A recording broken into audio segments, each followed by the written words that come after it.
contribution which of the Freedom Charter, that the people shall govern, the people shall share in the country's wealth. We should say that, like, to be honest, we need to share the country's wealth. I don't want to lie, Cyril Ramaphosa. We need to share that one. The NGC-based document that will be presented here and will form a central part of our discussions to this NEG further summarizes the vision of the National Democratic Revolution correctly as being the creation of the National Democratic Society with the following attributes. So, like, I believe like every youth is watching this. Everyone in South Africa is watching this, even though they don't watch my stream. But this is very important because to understand what our president is planning to do.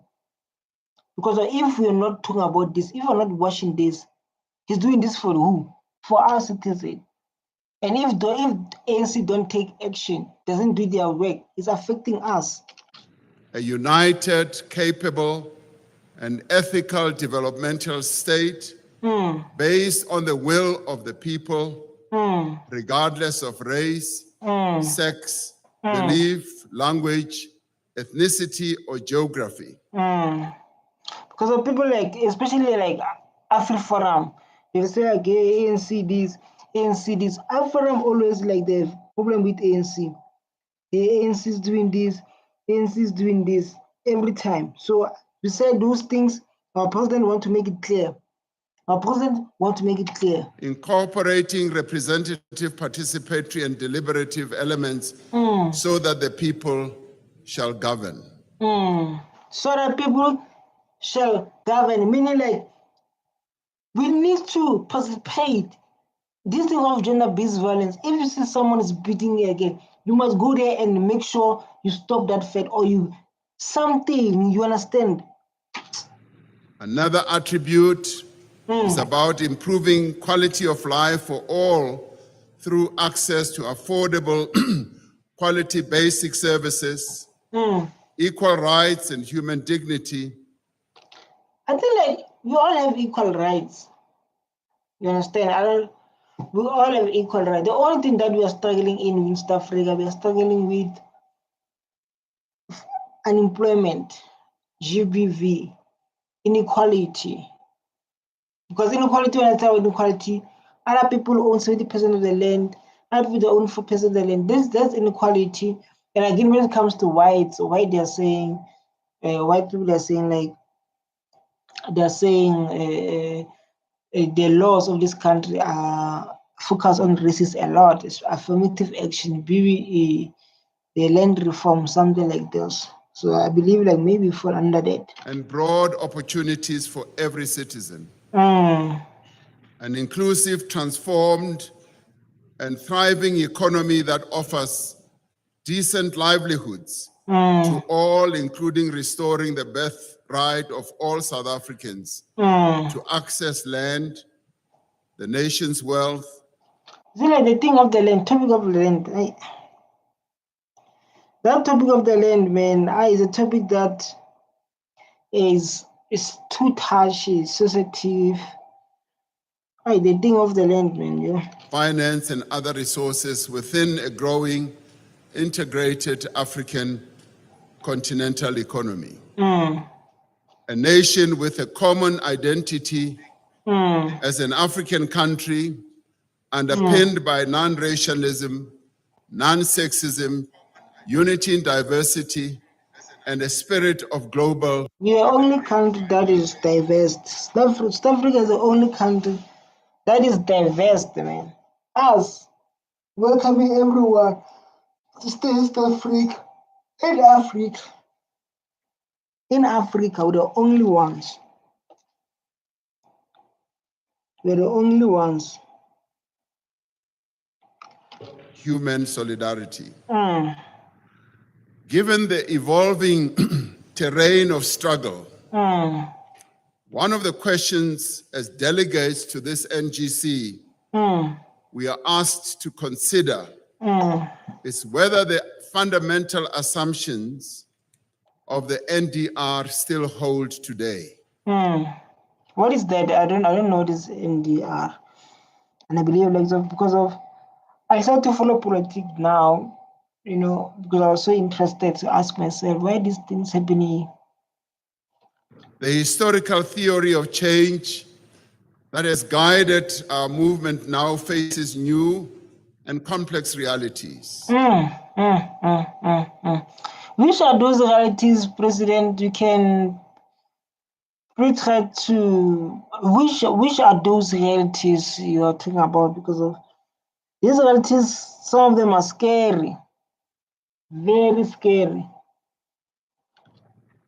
Understanding the implications of these complex realities is fundamental to repositioning the African National Congress and the broader alliance within the ongoing struggle for fundamental transformation.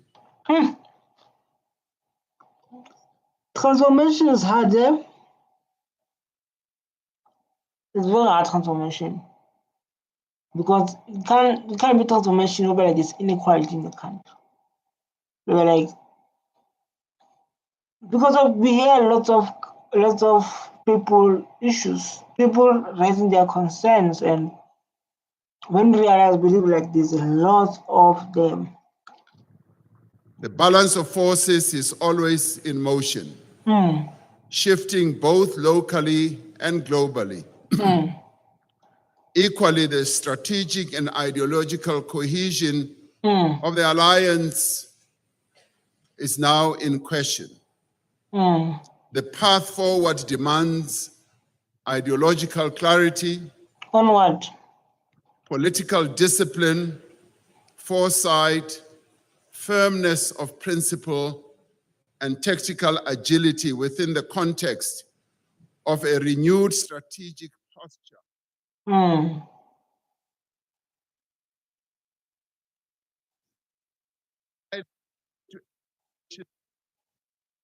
Performance and consistent reporting.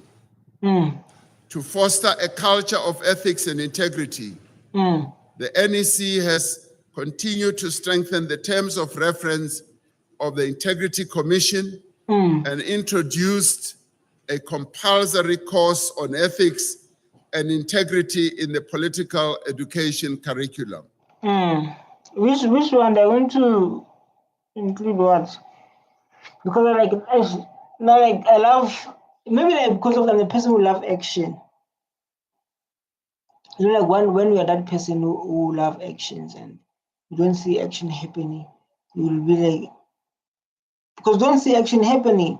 You want to talk about things that that push, things that like now, that's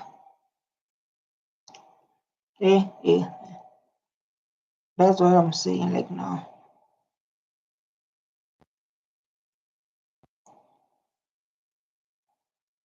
No.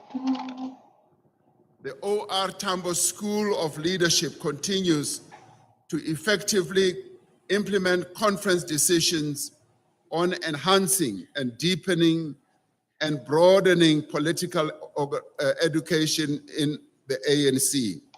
Political education, ANC. Oh, it's clear I don't know politics, It's clear I don't know politics. I don't know what to comment because I have to comment. It's a reaction and I have no idea.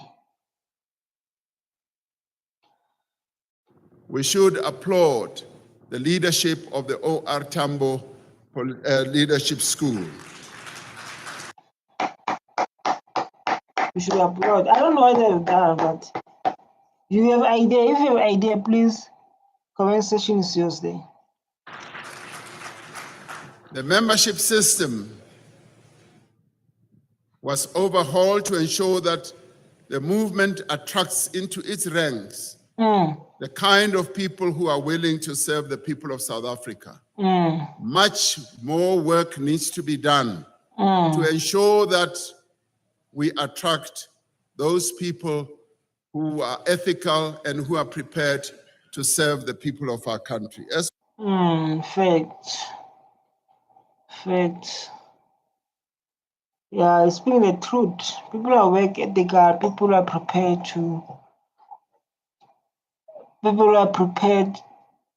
to fight the people of this country. Very true, I do agree. As we noted in the January 8th statement, we have said that the central issue that we need to focus on is to ensure that all ANC structures must be grounded in the communities where they are located. The conference took resolutions on how to strengthen ANC branches to be more grounded. Like Jay, don't talk about one deep topics, man. One deep topics. It's not there with that deep topics. I want. The essential measure of the state of the nation is the quality of life of its citizens. Definitely. So like now, high unemployment, what are we going to do with high unemployment rate? The legacy of colonial dispossession and apartheid remains a defining feature of South African society. The truth, man. Reflecting persistent inequality in wealth, income, and access to land. There's lots of equality, like being mentioned about the land, people they own,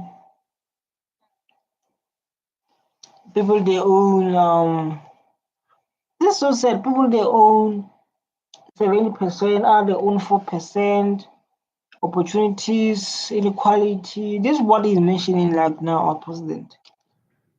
Poverty remains our greatest challenge as a nation. In 2024, nearly a quarter of households considered social grants as their main source of income. While this is a sign of the extent of the need in society, which we should be concerned about, it is also an indication of the extensive social support measures that the ANC has put in place to assist poor South Africans. By what? Social grant? They're doing what? By social grant, or there's other something we don't know that's going to help unemployment rate and that's going to help the household of South Africans. Like what things they have done, what those ANC put in. Who still live under the long shadow of colonial exploitation and apartheid oppression. I hope everyone is listening. I hope they are listening very careful. I can feel my bones here. That still has consequences and a legacy that we need to deal with. Facts. Only facts. Still have consequences. People are living their shacks. People have nothing because of apartheid. Around 61% of the national budget, after debt servicing costs, goes towards the social wage, including social grants, education, healthcare, housing, and free basic services. Increases in the cost of living in recent years have affected all South African households, with the poor and the working class being most vulnerable. At least our president knows the problems that our working class, poor communities are facing. And like now it's about like finding ways how can we defeat it? How can we remove it? The 55th conference directed the NEC to address the issue of the cost of living as a key priority.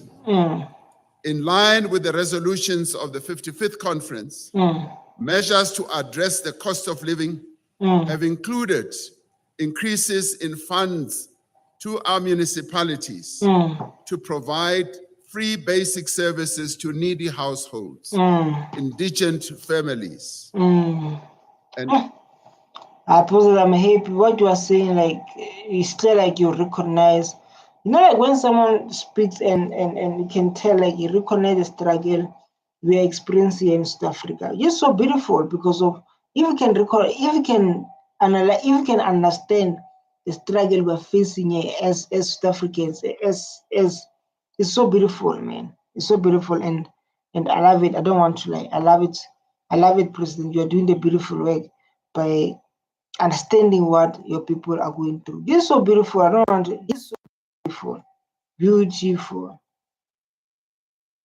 an increase in the value of social grants and an expansion of the list of food items zero rated for VAT. In the last 3 years, inflation has been tapering down from 7.2% to 3.6%, providing relief to households and boosting demand in the economy. Everything the economy, we're going to struggle. Everything the economy makes us cool. We're going to struggle because we don't know what inflation is. Inflation is when prices are high. When prices are high. But like now it's good for a state because of, it's reduced by 50%. Inflation reduced by 60%. We have often said that education must be at the center of our fight against poverty. We have seen a steady progress in improving our educational outcomes. Last year, our learners at grade 12 level achieved an 87 metric pass rate, the highest ever recorded in our democratic history. My President, you can see like now, the world is changing, President. The world is changing, President. The education system, yes, there's other modules we should learn or subjects we should learn, but the education system is changing. The education system is changing, President.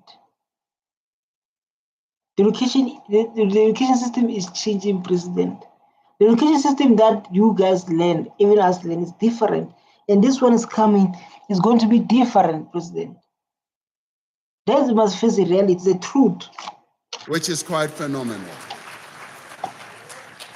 Through NSFAS, we are supporting over 800,000 university and TVET college students.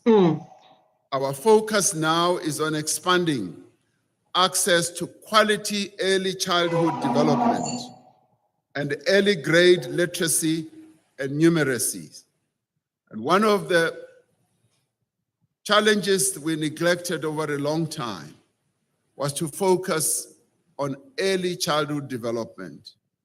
And when we decided to move early childhood programs from social development to basic education, we have now taken the funding of early child development to a higher level and have allocated and will continue to allocate more money for EC. That's beautiful, that's beautiful. If you invest in education, but if you invest in not like in education, but the right one, the right skills that can build this country, that's beautiful. Because of some of the education you are learning here is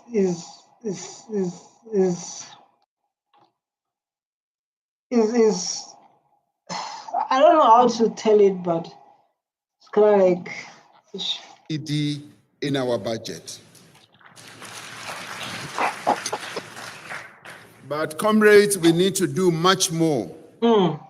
If we are to have what we've always called a skills revolution. Yes, yes. We want those skills revolution because those skills that we need so that our country can move forward, our economy can grow up.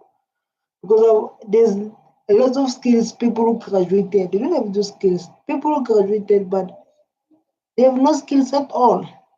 Just imagine someone is a graduate, but he have no skills. You understand? And the money that we spend on SETA for these kids to understand this is like no, President. A skills revolution ought to start with early childhood development, which is effective, leading up to primary school education, right through to tertiary education as well. The skills system that we have needs to shift towards producing skills that are linked to demand in the economy. Tech. The skills like the skills that we should focus on, the skills like tech, engineer, electric, plumbing, farming skills. Those are skills we need. Those are how we build our country. How to take a gold, how to turn a gold to finished product, how to use a chrome, how to use our minerals. These are skills that we need to boost our country and so we can produce our own things. We need to consider a radical overhaul of the CETA system and introduce a dual academic and on-the-job training system. The money that is allocated from the skills development levy needs to be used effectively to make sure that the skills that we develop are clearly linked to what the economy of our country needs. But those are AI, data scientists. Those are skills that our country needs because of we are moving to the point where like we're going to build businesses online. We're going to build business on cloud. And like if you can think the skills we're going to need in that way, the skills like tech, AI, AWS. Because of like now companies they're going to like not all of them are going to need a land, but they can make money through online. This is the world we are moving. In 2024, we achieved a milestone on the path towards affordable and accessible quality health care with the passage of the National Health Insurance Act. Once implemented, the NHI will ensure that all people have equal access to health care regardless of their ability to pay. People must have access to health, to hospitals. And like this thing of doctors or nurses give us attitude. I'm from Northwest, but at school this side in Gauteng. They were going to ask me a lot of questions. Someone went there and they didn't help.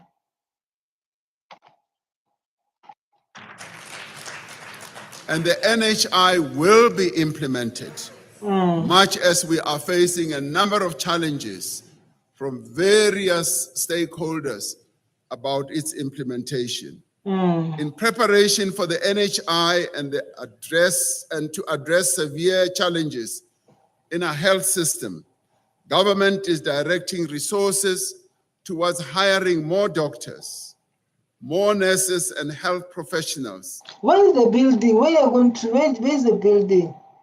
Because of this thing started with manufacturing, started with building infrastructure. They build a lot of infrastructure, they can employ more. If there's no infrastructure, how can you employ lots of people if there's no infrastructure?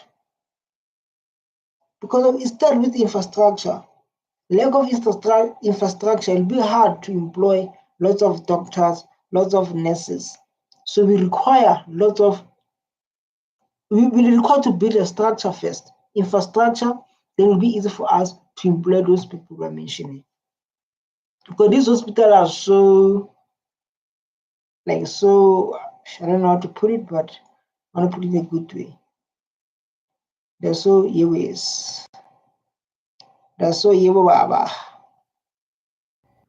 Permanent employment of community health workers and the purchase of new equipment. It is simply a joy when we even travel to rural clinics and hospitals and find that they are beginning to be provided with the latest high-tech health equipment deep in our rural areas. And this is the advancement that we want to see continuing. These are skills that you need to do that. So guys, now I'm tired. I love you so much. I want to close it. I love you so much, guys. I'm going somewhere. Thanks for those who watch me, and bye-bye.